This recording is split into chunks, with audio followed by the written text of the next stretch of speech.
first learned about PTD, I really wasn't a real big fan. And the reason was I was looking at the program as really something else that we were asking teachers to do.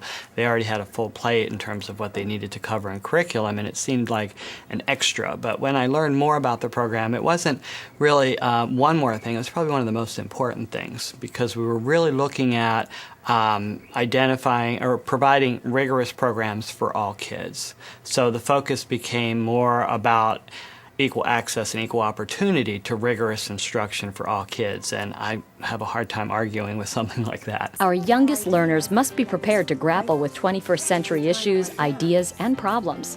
The Primary Talent Development Early Learning Curriculum, designed for pre-kindergarten through second grade classrooms, responds to this call to action with hands-on learning experiences that are rigorous, purposeful, and engaging. It's important to reach every child because all children come with special talents and abilities that are already within them. And with the right teachers and the right person believing in them, those true talents can come out. And it's no telling what they could be in the future because someone saw something in them when they were small. PTD is a thinking skills curriculum based on early childhood and gifted education theory and practice. What PTD does is it provides activities, provides a mindset for the teachers to look for certain behaviors that may indicate that the children have more promise and potential than they may be demonstrating through what we typically look at as assessments. The importance of that is that when young children enter the door, some come with academic skills, some come with content knowledge, but they all come with an enthusiasm and exuberance for learning.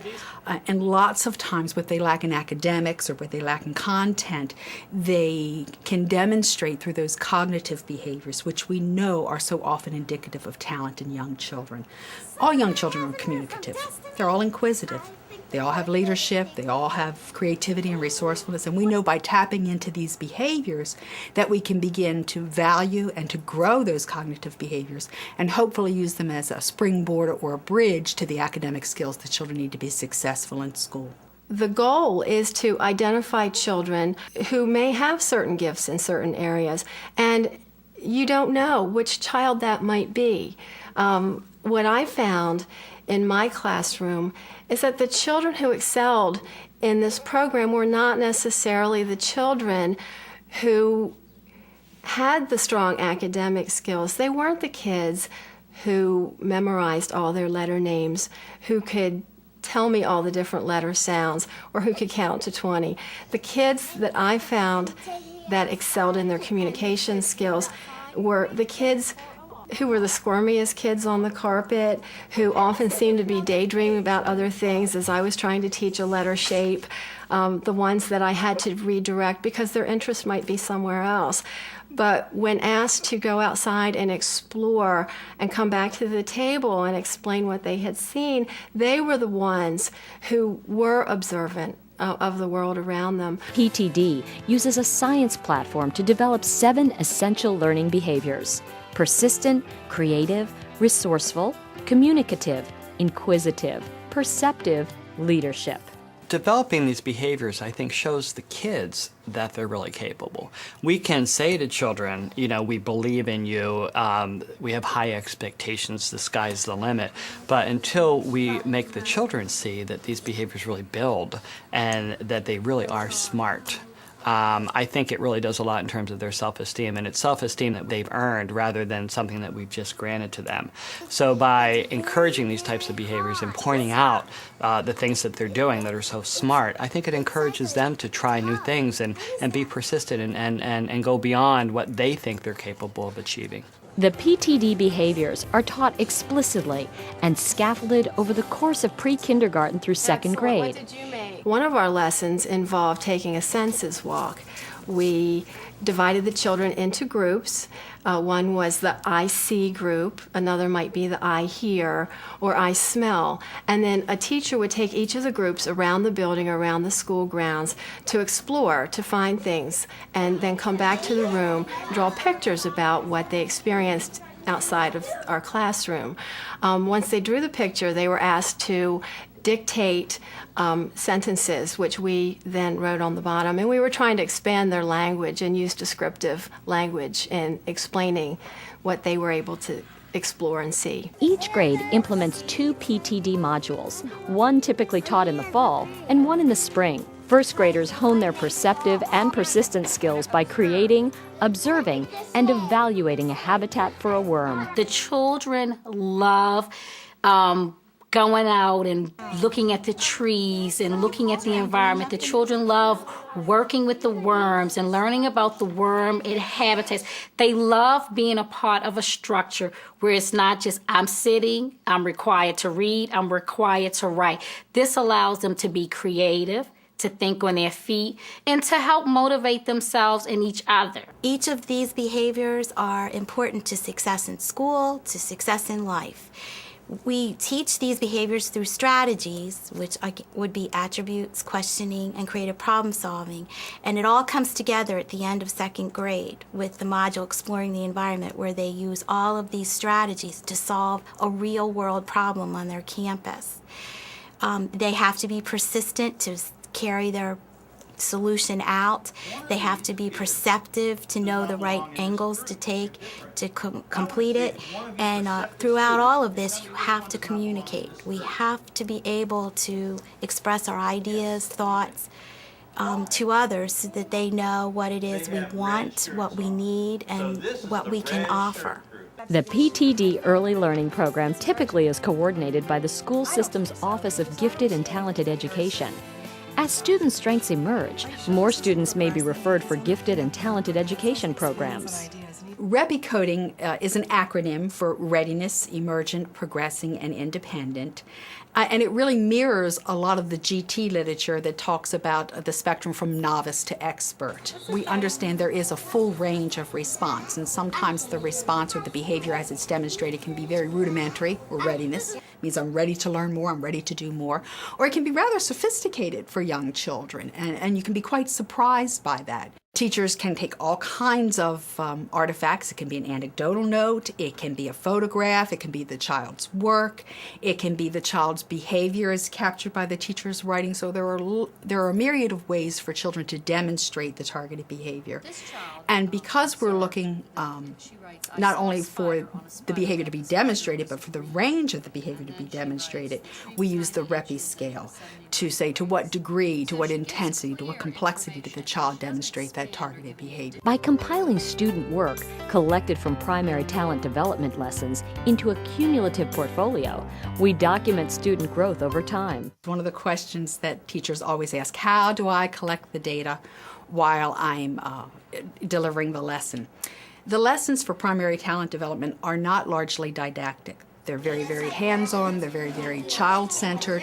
The environment and the task is such that children can come to it with their own prior experience and be fully engaged. Primary talent development is a wonderful program of finding kids at their best at a very early age, and it trains teachers to observe what kids do and to really identify the gifts of many kids very early so that we can start to program effectively for them. It's crucial that while we're doing that we don't overlook kids where their gifts may be masked, and that may be kids with disabilities, kids of poverty, kids who were primarily speakers of other languages.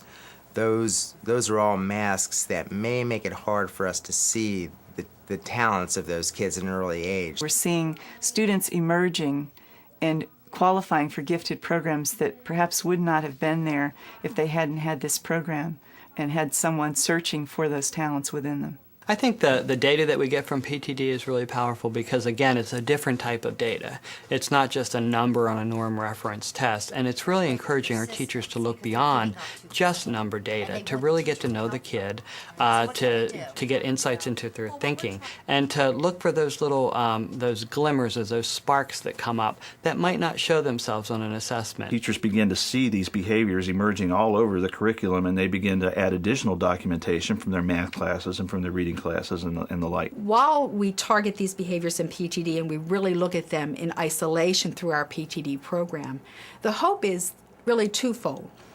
that children will realize that they have these cognitive abilities, that they are valued, and that there are strategies that they can pull from their own little toolbox to use as they solve problems throughout life. That's ideal. The second piece is probably the professional development piece, that primary teachers begin to realize that these cognitive behaviors are just as important as isolated skill, just as important as content, and that as teachers they can create and sustain and augment learning experiences so that children have a chance to go to those little toolboxes and use the strategies that they've had. What we're doing in terms of collaborating across classrooms is we do grade level meetings. And what we'll do is we'll sit down with the student work and we'll take turns sharing that work and we'll read it aloud and then we'll look at the rubric in terms of determining whether or not it's readiness or emergent and we'll have a discussion. So it's almost like a range finding where we're all deciding, what is good and what it looks like. So yeah, we are looking at different student performance across different classrooms and trying to reach some sort of consensus in terms of how we're evaluating those behaviors. Using a trio of enduring strategies across the pre-K to 2 learning years to target and make manifest these thinking behaviors, students gain tools that enable them to grow, learn, and succeed. Our teachers feel confident and knowledgeable in the areas of teaching, planning lessons, getting their children to think at higher levels. Because if children can think at a higher critical and creative level, they will learn their basics. I think the turning point for teachers is when they try it and they see for the very first time a response from a child where they never thought they would. And then the teachers kind of invited into that child's world in a way that he would have never been invited before if the experience hadn't existed. PTD is wonderful because it can be used for all students, no matter what their skills or talents or capabilities are. And it allows all of the students to see that learning can be fun and positive, even though they've been struggling with other skills during school, and they may feel a little bit discouraged when they are in school. For children who may come from homes with difficult backgrounds or children who have English as a second language, this could very well be a tool that helps them to shine. We don't have a whole lot of behavior issues that come up during primary talent development because the kids are very engaged in what they're doing. Once a lesson is engaging, behavior problems seem to go out the door. Ultimately, the Primary Talent Development Early Learning Program is a professional development model with the goal to challenge teachers' expectations for students and change instructional practices. It's not focused on reading, it's not focused on math, so some teachers are hesitant until they do it. And when they do it and they begin to see the value of it, and they see those kids engaged, and they see their minds working, you can see it in the expressions of children's faces that they're thinking, and that they're thinking in ways that they're not used to thinking. And once teachers see that, all the teachers are here to develop those kinds of thinking. So that one works. One reason I like worms because they're like slimy and they're fun to play with. And this is its catella. This is its head right here.